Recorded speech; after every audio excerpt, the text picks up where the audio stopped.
Good morning, everyone. It is Rise and Reset with Pernella Harris. So, today we are covering conflict. So, let's wait for a couple more people to enter the room. Good morning. I'm excited today. Today is a great topic. We've all been, good morning, Thamar. Thamar is the first to join. Congratulations, Thamar. You win the $10 CVS gift card, shipping that out to you. Good morning. We're getting our week started off on the right track. Good morning, Ms. Ozzy. Nice to see you.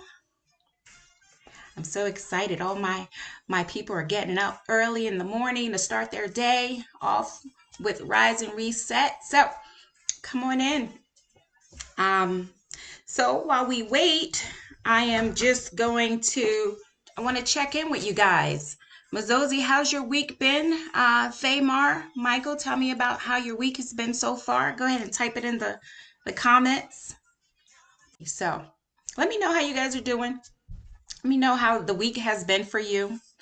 What's been going on? Thamar indicated the week has been challenging.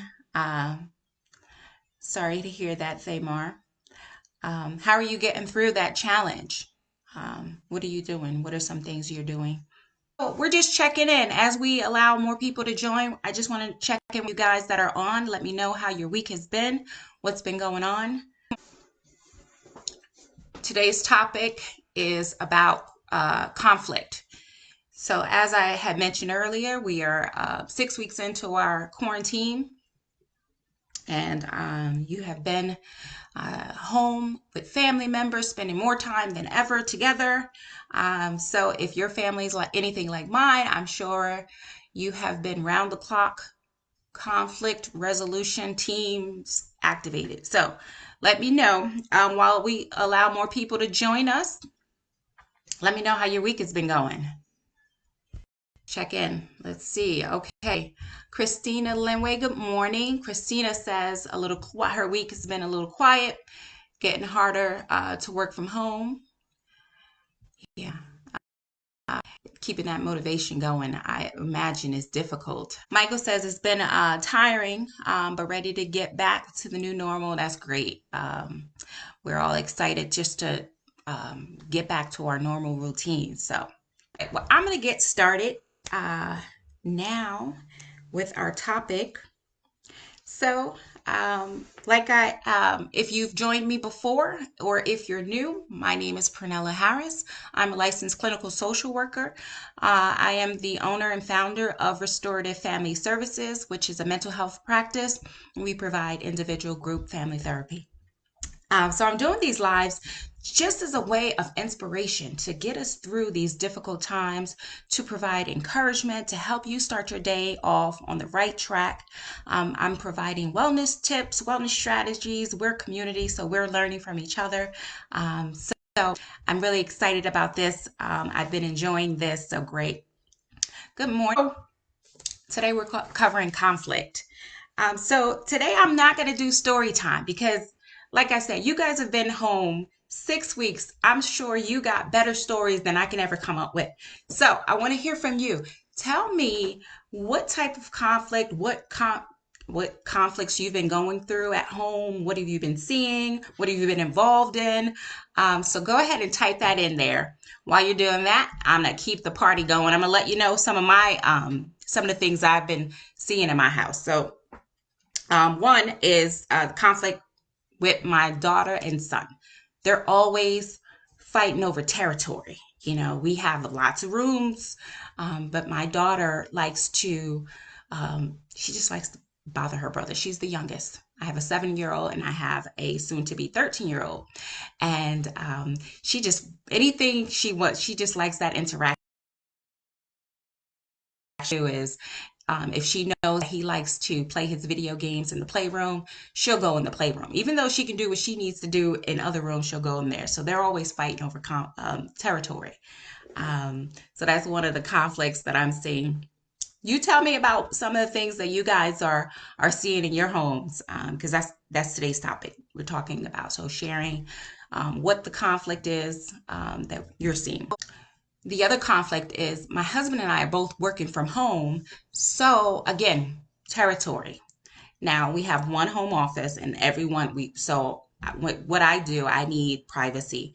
So there are certain days where I'm seeing clients that I need the office and just trying to maneuver that if, him working out his conference calls and things of that nature. So um, we're trying to figure out that. So Mazozi, thank you for responding, Mazozi. Mazozi said kids arguing over something. It doesn't matter what it is. They just like to argue. Yes, that's that sibling rivalry.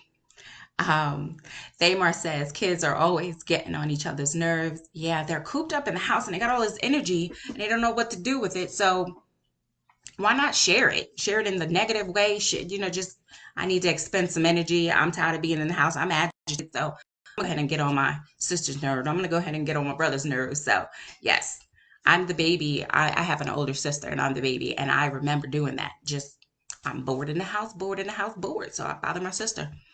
So, yes, they will grow out of it, hopefully. Um, Anyone else want to share some of the conflicts that they're seeing in their home? I have one more that I want to share. My daughter's bedtime routine is conflict for everyone in the house but her. So she wants to she wants to ask us to pray with her. She wants to read a story. She wants to tell us everything that she was holding on. She didn't talk to us all day, but at bedtime, when it's time for her to go to bed, that's exactly the time she wants to talk. So she's just stalling. Oh, can you now, after we've done talking and praying, can you come sit in my room? After I go sit in her room, she waits till she thinks I'm asleep and then creeps in my room and we wake up with her. So recently we have tried to get a brother involved and asked if she could just go in there because we wake up with our backs hurting. Then she come in and she take over the territory. So um, that is my 7-year-old. Denise says, same with the kids and workspace, trying to figure that out, but also motivation for getting things done. Just a little depressing for everyone. Yes, and it is difficult during these times to, you're home. You might not be as energetic as you are. So just making sure that you push through and set up a routine and do things like this to kind of fill your bucket so that you have that motivation to kind of push forward to continue to get things done. So let's get into it. Thanks for sharing. All those comments are great. Thank you so much. So the first thing when I want to talk about conflict is very normal. It's very healthy. As long as you are individuals, you're going to have some level of conflict. So that is a healthy thing to do because conflict helps us grow. It helps us see things differently. So if you never had any conflict, you wouldn't look at things different. You wouldn't try to see the other perspective. It creates a small crisis within you, but it demands you to work. It demands you to compromise. It demands you to probably not get what you want and cope with that.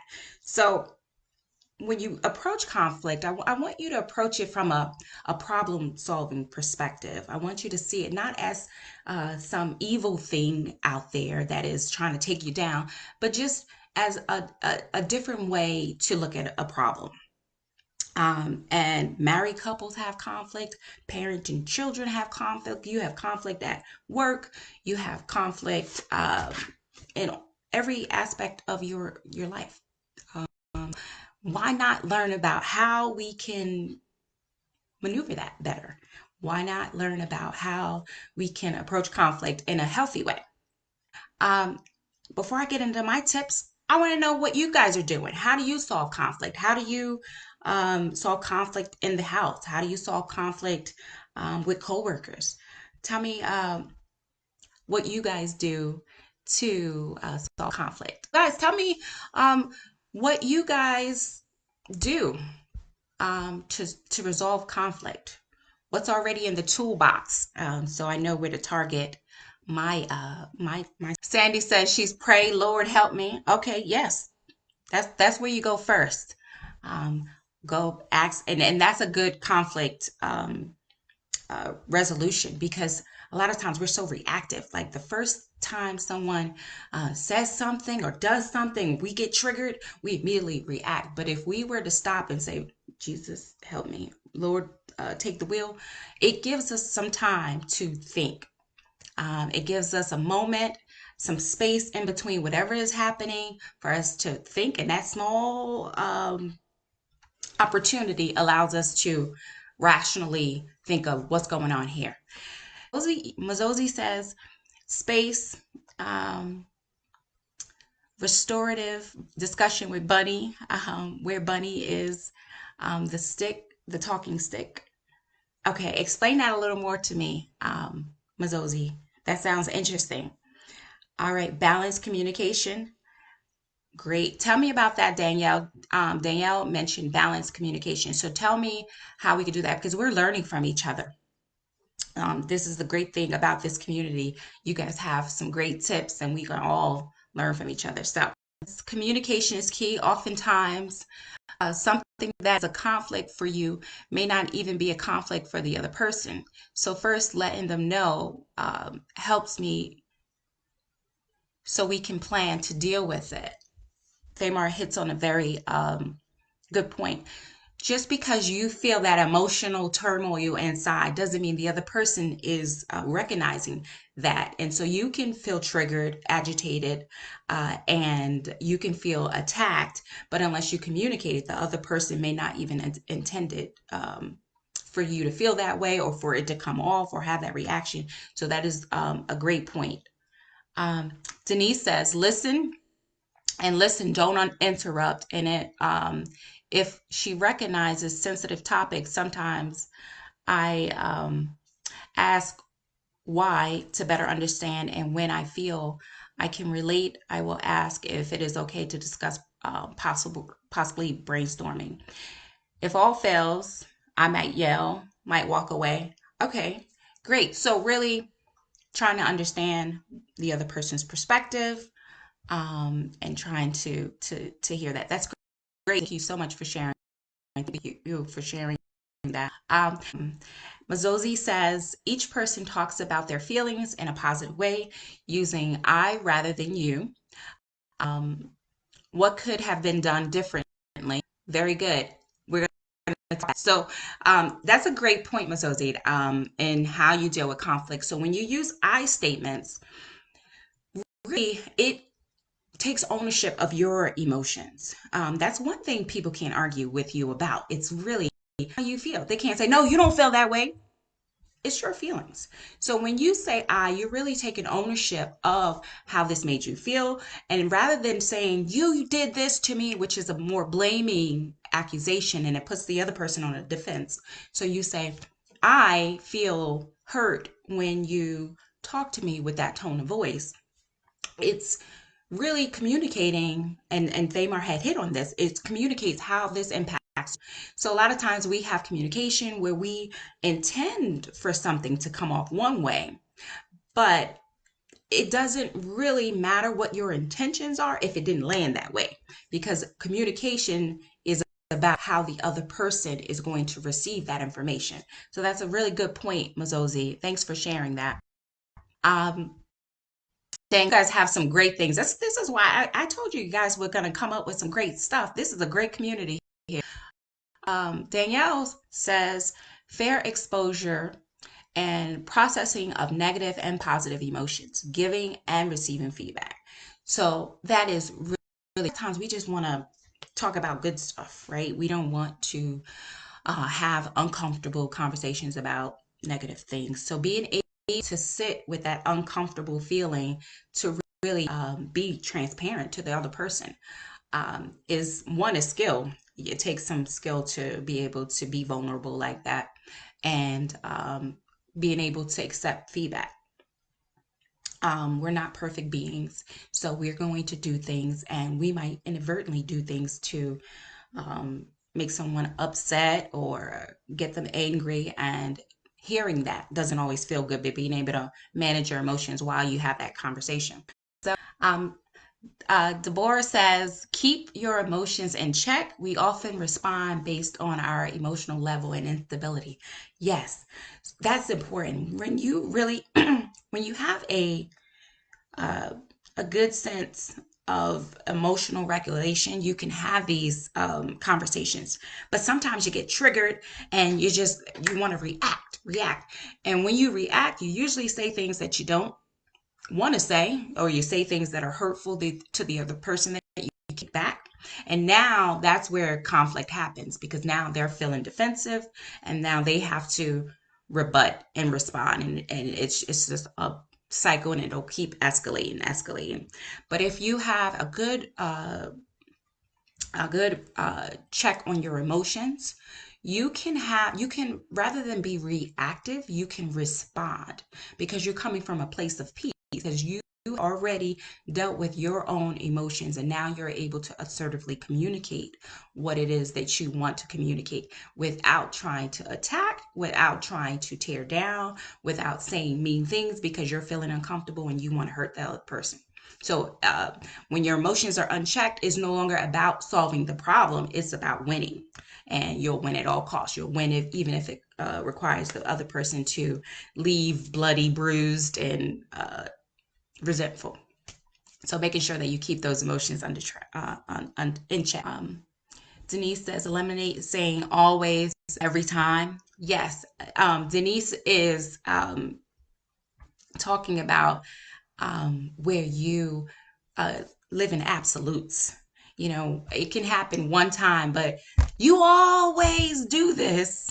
And now the person again is on that defense. So great tips, guys. Great tips. So here's some tips that I want to share with you guys on how to resolve conflicts. All right. So tip number one. Let me know if you're ready for tip number one. Let me see you type number one in the comments if you're ready for tip number one. Good. Tip number one, choose your battle. Not everything needs to be addressed. Some things you're going to have to look the other way just to create peace, especially if you are quarantined with people. You do not want to have conflict every minute of the day, because you want to address everything that has been on your mind. So some things, you have to run it through a system. Okay, priority system. Is this something that I need to? I mean, if the dishes are in the sink and I don't like the dishes in the sink, that's my stuff. And I don't like the dishes in the sink. Can I overlook this? Can I just go do the dishes so that there isn't constant conflict? Or if I notice that my daughter is seeking attention, so she's trying to do everything, am I going to give in? Am I going to give that negative attention? Am I going to create that level of conflict? So really deciding, is it that being addressed? And for everyone, that's different. But choose your battles. Number one. Who's ready for number two? Let me see number two in the comments. If you're ready for number two. If you're ready to hear tip number two, let me know. But choosing your battles has really been what has gotten me through this quarantine, because we're all stressed out. So people in my home and anybody's home is probably, you're spending more time with everyone in your home more often than you would.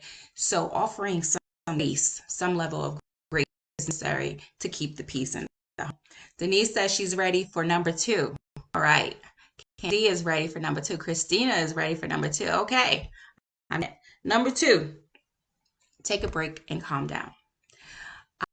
This goes right along with that. Give yourself some time and space in between so that you can respond rather than react. When we react, we let off, what is there. And usually when we're triggered, there is some very passionate and a lot of emotion. So if you let that go unchecked, it's going to be like a fountain that has broken. It's just blah, and words are like toothpaste, right? Get it back inside the tube. Once they're out, it's out. So really taking care to allow yourself some time and space to understand what's going on with you. Why are you triggered? Usually we get triggered for two reasons.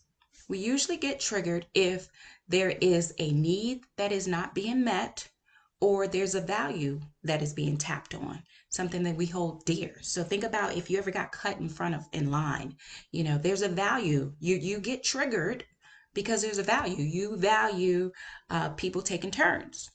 You value the order of things. Really sitting with yourself first before you can start to communicate what the problem is. You really need to sit and find out what the problem is. Why did you get triggered? Now, who's ready for number 3? Let me see your comment number 3 in the section if you're ready for number 3.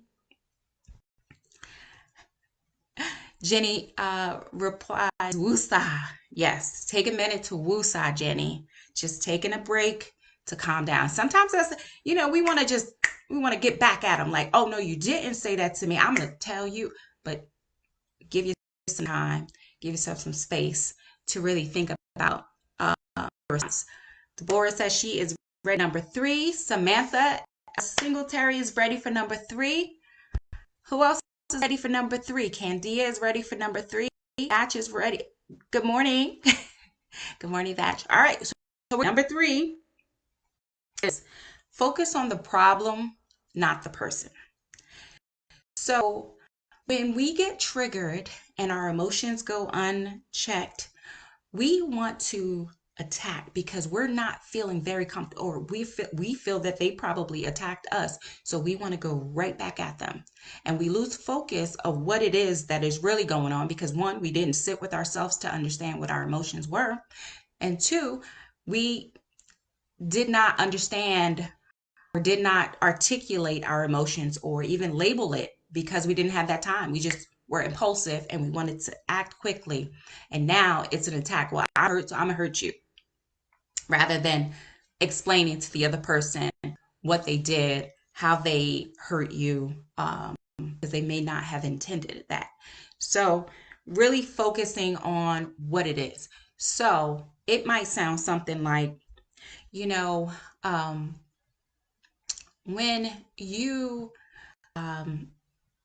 when you questioned my parenting decision in front of the children, I felt humiliated, or I felt less than, and I felt that my kids would not respect me, versus you low down, dirty son of a gun, So rather than the name calling, really specify what it is that is the problem. You guys got that? All right. Who's ready for number 4? Number 4 is my favorite. Tell me if you're ready for number 4. Number 4 is listen to understand. That's my favorite because so many of us just listen to win. We just want to win. We want to say what we need to say. We even stop listening. So the moment we get triggered, everything else is like womp, womp, womp, womp, womp, womp. We are not listening to what the other person says. We start creating our own comeback. Like we're in our heads thinking about, oh, I'm gonna get her with this, I'm gonna get him with this is what I'm gonna say to him, this is what I'm gonna say to her, oh, I gotta come back, and we stop listening.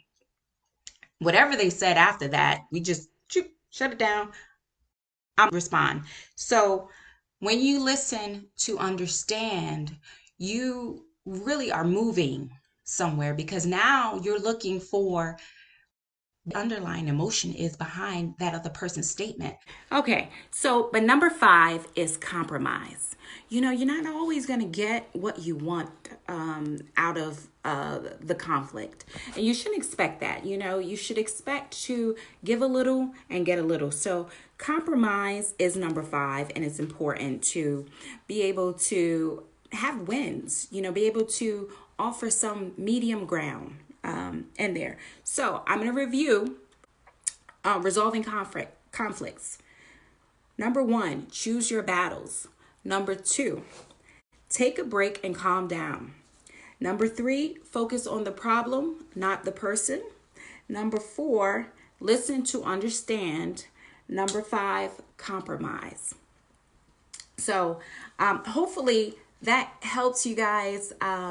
That helps you out a little bit in resolving conflict, especially during this time of confinement, this time of quarantine. You're going to be spending a lot of time with individuals. So trying to do what you can to resolve conflict so that you can keep the peace, so that you can make this as pleasant of an experience as possible. Just want to remind everyone that I can be reached via Instagram at restorativefamily.com. I'm on Facebook at restorativefamilyservices.com, and my website is restorativefamilyservices.com. We are currently accepting new clients. If you have some individuals who want to continue to work on personal development, working on anxiety, grief, we treat the entire lifespan.